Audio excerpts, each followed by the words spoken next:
About more object-oriented programming ideas. So there's really not going to be anything new in this video, but really seeing these ideas of objects and constructors and modifier methods and all of those sorts of things are really sometimes a little tricky for students, and so I wanted to make this extra video to talk about some of those ideas. So let's create this as a real example type of thing. So I'm going to create a class. I'm going to call this class dog. Right. So I'm going to create dog objects based on this class. Right, so move this down here since it's a new thing. And we're going to have also afterwards a dog runner. Right, so I'm going to create both of those so I have them available to me to use. And let's start off by creating our dog class. So think of this as creating the blueprint for every dog that you're going to use. So I'm going to open this up and we're going to, as usual, delete everything. Don't forget to make your comments in your version. And we're going to call this public class dog. And so remember, this is just a blueprint for a dog. So it's not going to have a main method, right? That's going to come in a runner. So let's think about the things that we could have. Remember, we talked about putting in our fields, our instance variables, right? That always goes at the top, and those are always private, right? We always make them private because every dog has its own private information. That's a kind of a way to think about it. So things that this dog is going to have. It's probably going to have a name. I'm going to call it. So I'm going to call it name.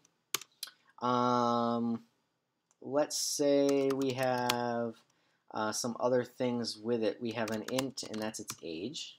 Right, so we have an integer for its age. And let's say why don't we do another? Let's call this a boolean of long hair. All right, so if it's true, then it has long hair. If it's false, then it has short hair. Right, and we could certainly add some more, and feel free to add some more on your own and see what you've got there. So let's dive in. We talked about having constructors, right? So the constructor always has the same name. It's a special method that always has the same name as the class, and this would be our default constructor. Okay. I'm going to illustrate another kind of idea in a moment. So I'm gonna leave the default constructor empty for a moment. Okay. And let's create our access or our modifier methods, right? Our modifier methods are the ones that change these instance variables, right? So I'm going to need one of these for every single thing. So these are our modifier methods. So we're going to have several of these. I'm going to have public void. Remember, we're just changing, so it's a void method. It's not returning anything. And we're going to call this set name. And we're going to have incoming a name. We're going to call it n. And within this, I'm going to say, hey, name equals n. All right, we've done something very, very similar before. And again, I'm going to do the same thing for each of the other ones. So public void, and we're going to set age. Incoming is going to be an age. I'm going to say age equals a. Doing this very fast because this is something we've done before. And of course, you can pause it anyway, right? Set hair. And this is a boolean coming in. Let's call it hair. And that's saying long hair equals hair. Okay, so I've got my modifier method. So a different type of constructor. I could have put each of these styles within my constructor and set these things. So the default constructor, which means empty parameters, nothing coming in those parentheses, are all of the defaults, right? So the defaults that we're going to have. So what I'm going to do is I'm going to call these other methods instead. This is a different technique. I kind of like this method, I think, or this technique. I think it's a little nicer.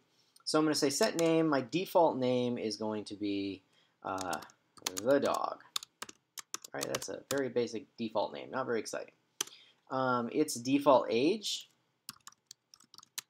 is going to be 0, and we need set hair.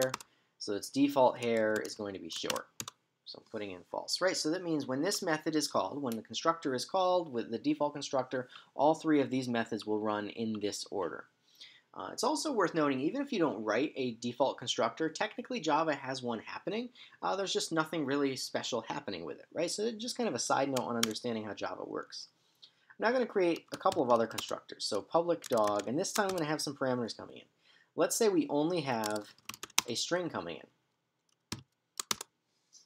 We only have a string coming in. So everything else, so we're going to have, I'm going to set its name to that string that comes in.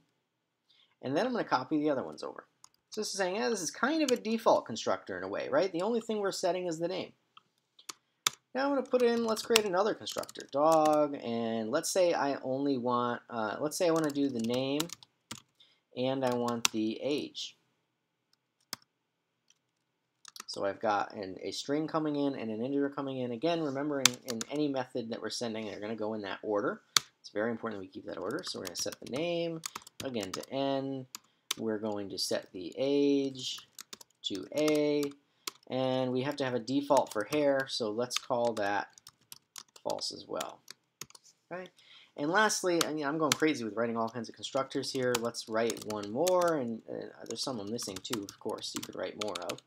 Really just depends on the needs of your program, right? Here I'm just going crazy adding more. It gives us lots of flexibility in later things we do. So string, and what else? And we need the hair. So that's a Boolean hair. And almost done. Set name, n, set age, that's going to be a, and set hair, that's going to be hair. So now I've created all these constructors, lots of different things. We also need some way to access all of this information, right? We need a way to access it, which means to send it back. We need some return methods, right? So we have these accessor methods for dog. So we're going to go to public, and we're going to return these things, right? So I need return types. So let's say I want to return a string. This is going to be get name. Well, all that's going to happen is here is we're going to say return, and we're going to say the name of the instance variable, right? We called it name up above. And now I'm going to create one for all of the other ones. So we're going to have public int get age, return age, and one last one, public boolean get long hair, I guess, and return long hair was our variable name, right? Let me double check that. Good. Okay, and very good. Now I have done what I always advise you guys not to do, and that is I should have compiled along this way. I really hope there's no errors here. I went a lot, and oh wow, I'm quite impressed with myself. No syntax errors. So we've got all of these methods now. Let's go ahead and create the dog runner. I know this video is getting a little long, so I apologize about that. So public class dog runner. Let's see. Oops, and I made a typo already. Good. And this is going to have a main method, right? So public static void main string args. And okay, let's go for it. So I need to create these dog objects. So I'm going to say dog, capital dog, because that's a class. First dog equals a new dog. And let's use that. That's going to be the default constructor.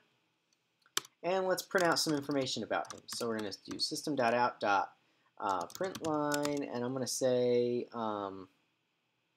let's put some things together. We're going to say first dog dot get name. Okay, that's how I get the information of the dog's name. Plus, let's add a little space in there. First dog dot get age. I'm going to skip the hair for now, just because you can kind of get the idea and you can play around with it. But the video is getting a little long, so I don't really want to do more than that. All right, so this is going to get all that information, compile that. Good. Let's see a couple of other examples. If we do dog, second dog equals a new dog, and this time I'm going to have a name come into it. So let's put in a string. Let's just go with my name, calling it Brandon, and the age. Let's say this dog is 7 years old, right? And so again, I'm going to copy that first line that we had up above. And there we go. Now, note I could change. I'm going to go back up here and change first dog's name because we created a method that does that, right? So first dog dot set name. And let's see. Let's call this dog Fred. I don't know. So I'm setting the name to Fred. So notice this is changing. That's why we call it a modifier method. So I'm again going to print that same thing. So we should see the first dog's name change, right? And oops, I'm sorry, I never changed this down here before I go run this. This should say second dog now. Important once you copy and paste your code that you make the changes that make it work. Okay, let's compile. And good, no errors. Let's see what happens when we run this thing. And go to dog runner and oops, can't click.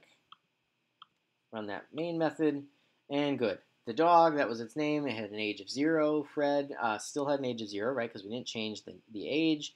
And then the second dog's name was Brandon with an age of 7 years old. So play around with that. There's a lot more you can do with this example. So just kind of play around naturally with what works. Maybe add some more instance variables, add some more methods, do whatever you want to print it out. And just keep playing around with it. And you can see this kind of a cool example to think about real life ways of thinking about object-oriented programming, return methods, and writing your own methods and writing your constructors and all of those sorts of things.